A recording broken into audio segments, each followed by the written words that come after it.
Leaders' questions. Call on Deputy O'Keefe on behalf of Fianna Fáil.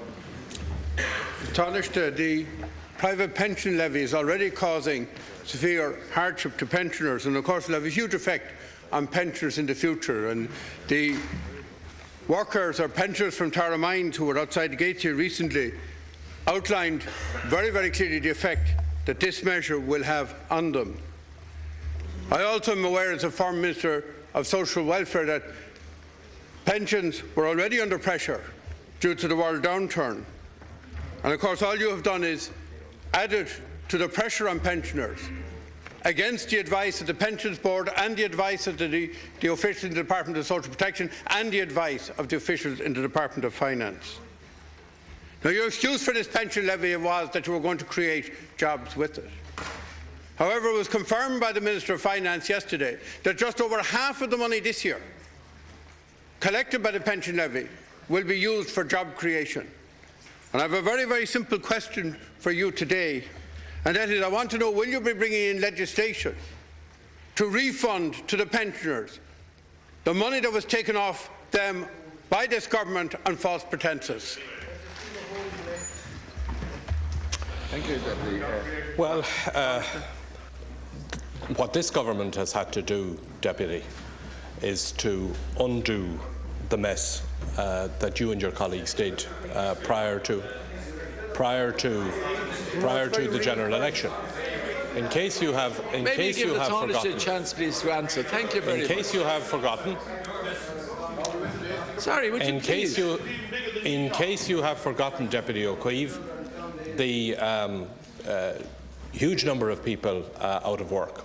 The government, as part of its jobs initiative last May, introduced a temporary levy on pensions of 0.6%, considerably less than the amount which many companies are charging in respect of administration costs, and which those pension companies themselves are perfectly capable of absorbing. The jobs initiative, which was launched by the government last May, is working. As you will have seen from the live register figures which were published yesterday, we have seen the biggest drop in unemployment, the biggest drop in unemployment that we have seen for 4 years. Very significant level of reduction in unemployment. In addition to that, the government is continuing with its strategy to put the focus on job creation through the strategic investment strategy that we have announced, through initiatives like the Global Irish Economic Forum, which will be taking place over this weekend, which is intended to bring together people who are in a position to create employment, to encourage investment in this country.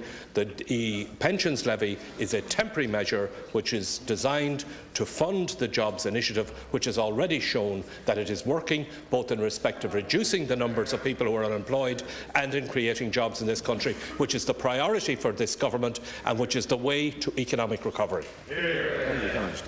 Deputy O'Keefe, 1 minute. Thank you very much, Concordia. I'd first of all like to point out to you that the live register always drops very, very significantly at this time of the year. One of the big reasons for that is the Back to Education allowance that we extended over the last few years. In relation to the pension levy, I asked a very specific question, and that is that just over half of the money, and that means that just under half the money, will not be spent on job creation. And in fact, if you check the expenditure of the Department of Social Protection, you'll see that under the employment measures they were €10 million underspent at the end of August. I haven't got the detailed figures for the end of September yet. So what I'm saying is you're collecting the money, but you're not spending it on jobs creation. Will you or will you not refund the pensioner for the money that was taken off them on false pretences? All of the money which is being collected in the pension levy is to be used for job creation. That will be done over the 4-year profile of the jobs initiative. As I've said at the beginning, the pension levy is a temporary measure. It was intended to support the jobs initiative and the creation of jobs. You are right, Deputy O'Keefe, that the live register does fall every September.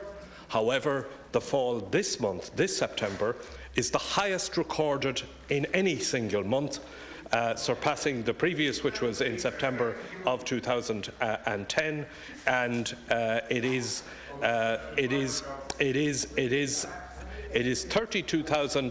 32,272 lower than in August 2011, and almost 5,000 lower than in September last year.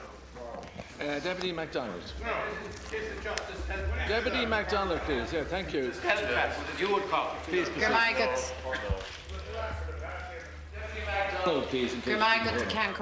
Tánaiste, I'm sure, like myself, your eyes watered at the reports of bonus payments received by executives at Anglo Irish Bank to the tune of €925,000. Now, I accept that those payments did not occur on your watch. However, there is one individual at that bank who is due to receive a payment of €51,000. I'm sure, like myself and everyone else in the country, you are mystified as to how individuals in an institution that has driven the state to the brink, how they could be due bonus payments. I want to know, firstly, what you're going to do about that individual payment, but I want to ask you more broadly in respect of Anglo, how it is that of the 50 senior people who were employed at Anglo Irish Bank at a time when it was at the height of its dangerous casino capitalism, how it is that 22 of those persons remain in employment there, and moreover, how it is that 19 of those are receiving salaries in excess of €175,000. This, after all, Tánaiste, is now a nationalised bank, a toxic bank, the root of many of our evils. So can you tell me how it is that people are receiving these salaries and what you're going to do about it? And in the same vein, can I ask you about those developers in Nama who are pocketing €200,000 per annum? And I want to ask you, as the Tánaiste and the leader of the Labour Party, how you can preside over a scenario where people who made a material contribution to the damage to this state and the wrecking of our economy are walking away with such big salaries while people on low wages are suffering. Thank you, Deputy Tánaiste. Well, first of all, I'm not going to defend for one moment bonuses paid to anybody in Anglo Irish Bank. As the Deputy well knows, and indeed as she has acknowledged, the bonuses that she is referring to were bonuses that arose prior to 2009, prior to the nationalisation of that bank. No bonuses have been, since the nationalisation of that bank, bonuses in that bank have been ended. The bonuses that she is referring to are bonuses that arose or were contractually committed to prior to 2009. The government is in the process of winding down Anglo Irish Bank. It was a toxic performer in the Irish economy. It's contributed hugely to the difficulties that we now have. None of the board members who were there at the time of the difficulties that arose in 2008, 2009 are there now. There has been a complete change at board level. There is a continuing change in respect of the senior personnel in that bank, and the government is continuing with its programme to wind down that bank, wind it out, and to minimise the cost to the Irish taxpayer of what it did. Deputy MacDonald, 1 minute. Thank you. Well, Tánaiste, there is one payment due, and it's €51,000. And I don't accept your argument. You've used this in respect of senior public servants, that you had to sit on your hands. I don't accept that, and I want to ask you again what you're going to do about that payment. But I also want to say to you that 22 of the 50 senior personnel in Anglo Irish are still within that bank. And let me repeat for you, of that 22, 19 of them take home a salary in excess of €175,000. Tánaiste, what will you do about that? You and your colleagues are quick to attack people on welfare payments, accusing those out of work of making a lifestyle choice. But can I put it to you that you're offering some lifestyle opportunity to officials and senior employees in a toxic bank that has brought us to the brink of ruin? You allow them to walk away with salaries in excess of €175,000. So the rhetoric of government commitment to winding down Anglo and your words of anger in respect of that bank hold no water. What will you do about those senior employees in the bank? What will you do about their runaway wages? And how can you explain to the public a government strategy that targets people on welfare and low pay and takes a hand-off attitude to fat cats and indeed those that have brought such tremendous hardship to the country? Tánaiste. The Deputy is wrong. The government does not have a strategy of targeting people on social welfare on low pay.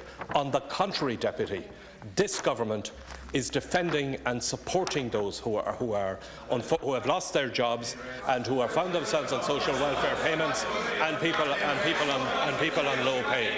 And that is why, Deputy. That is why, Deputy. That is why, Deputy. That is why.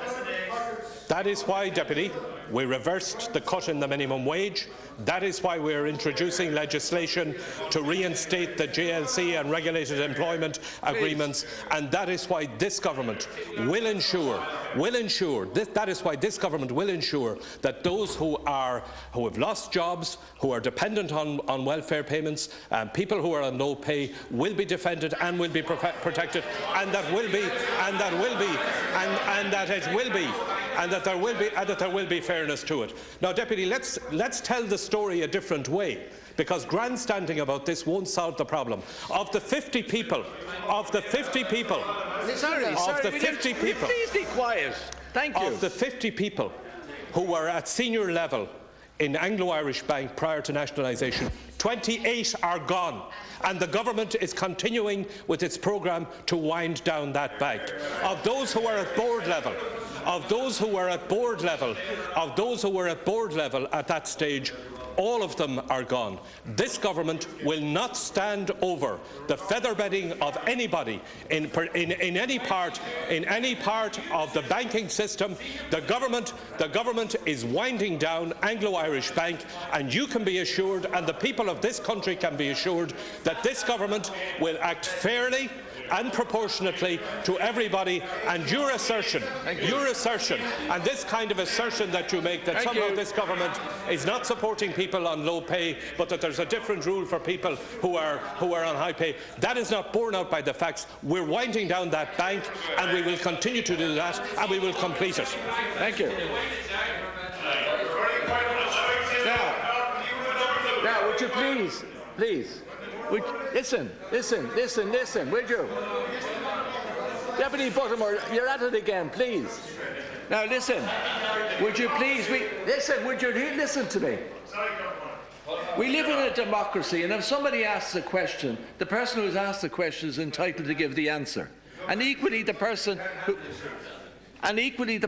asking the question isn't quite entitled to ask the question. So please, we live in a democracy, and as long as we live in a democracy, and that applies to you, Deputy Keaveney, we live in a democracy, so please behave as if we were elected to a democracy. Now, Deputy Higgins, thank you. Tánaiste James Connolly Hospital in Blanchardstown is a vital acute facility for 330,000 people from Meath to West Dublin to Kildare to North West Dublin. The HSE recently demanded a costing on what it would save to go from a 24-hour accident and emergency service to a 12-hour. Minister Riley said on Monday at the hospital there was no plans for this. We accept that for the moment and park it. But this morning comes devastating news, with staff getting a memo in the hospital stating that 12 beds in the acute Laurel ward out of 31 are closed with immediate effect, that a surgical day ward with 24 beds will be closed for 2 weeks shortly. It will come back after that with only 8 out of 24 beds, which means that 30 to 40 day procedures will now be reduced to 10 or 13.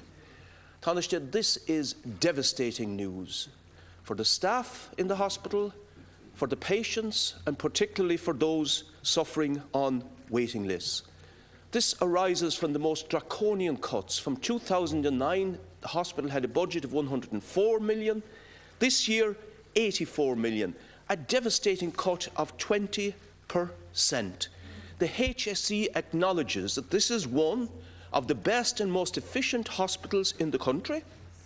They have turned in hospital what they call activity, 4% over target, supremely successful, and now it is being hammered into the ground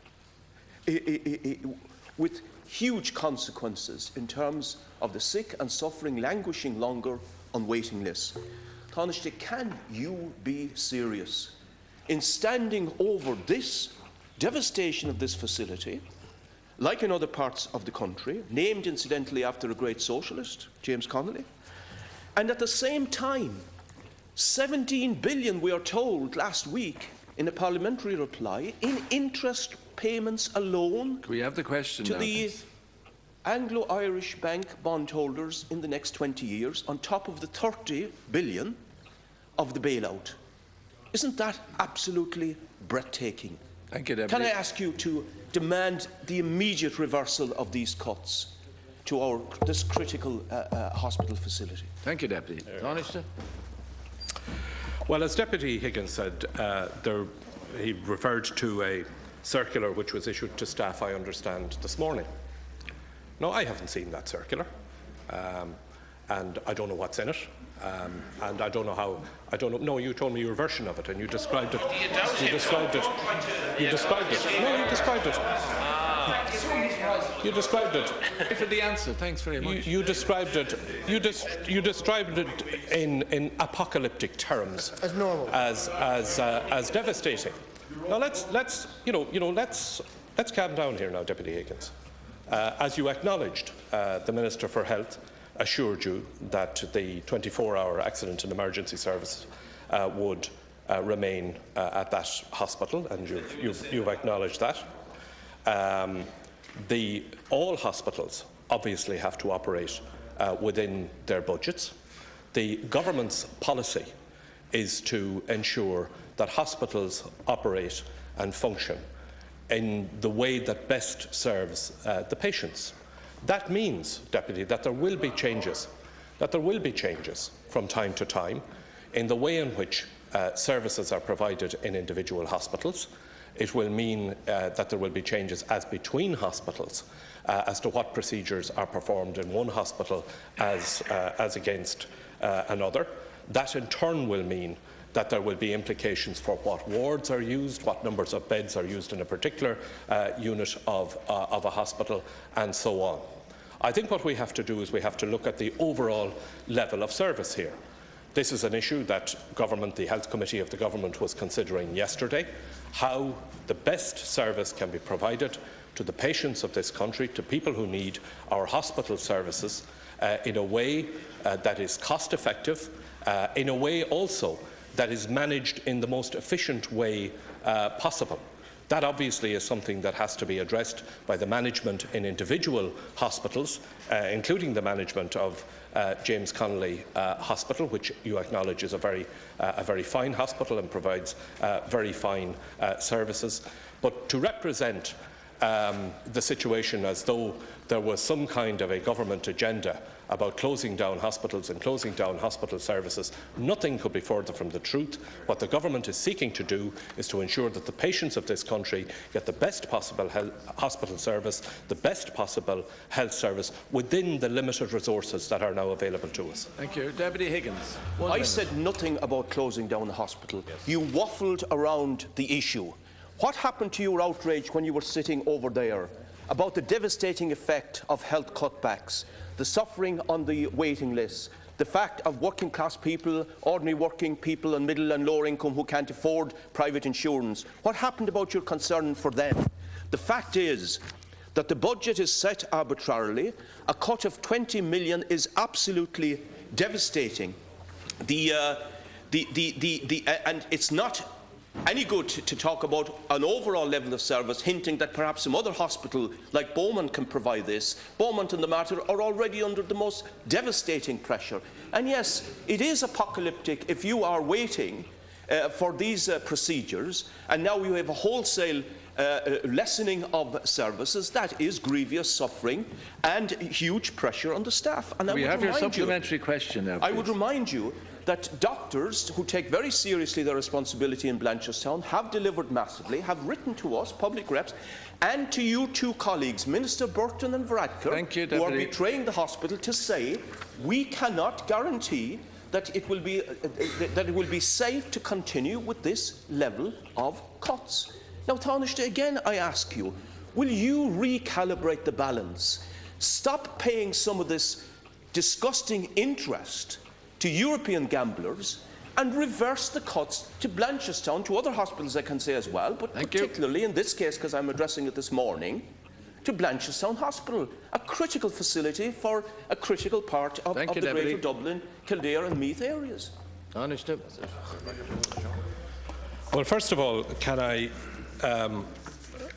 assure Deputy Higgins that I feel exactly the same way today as I did this time last year or this time 10 years ago about the necessity to provide the best possible care for people who get sick and who need hospital services. Now, what we have to do is we have to provide that care within the resources that are available to us. No, hold on. Stop your populist. Stop your populist. You asked your question. No. You asked your question. Now wait for the answer. Stop your populist. Stop your populist trap now, Deputy Higgins. Because if we were to take the advice, if we were to take your advice, Deputy Higgins, here's Deputy Higgins's solution. Stop paying the interest. Deputy Higgins, you pay interest on money you borrow. If you stop paying interest on money you're borrowing, they'll no longer lend it to you. And if we are in a position that we can no longer borrow as a country, how on earth are you going to keep the hospitals open? Where will the hospital services be then? I mean, this kind of idea. Would you please quieten down? This kind of idea that you can have great hospital services if you stop paying the interest. If you stop paying the interest, Deputy Higgins, you will have no money in which to run hospital services or any other service for that matter. Now let's deal with the reality here. We have to provide, and I've said this before, we have to provide the best quality. What are you saying, Martin? We can't hear you. The best quality of hospital services that is possible. That means, Deputy Higgins, that means that we have to change the way in which some of our hospitals are run. We have to change the way in which some of our hospital services are delivered. Those changes are being made and will be made. In addition to that, Deputy Higgins, this government is committed to the most radical reform of our health services that we have seen, and the introduction of a system of universal health insurance that will ensure that into the future the people of this country will have a decent health service, decent hospitals, and yes, that the best quality of service will be provided in Blanchardstown and every other hospital as well. And that will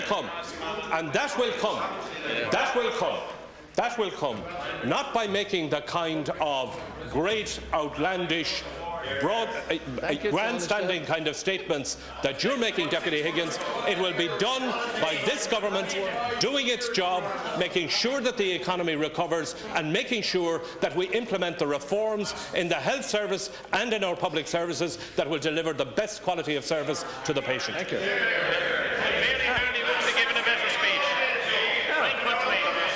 Now, when you settle down, we'll move on to the order of business. Thank you very much, Don.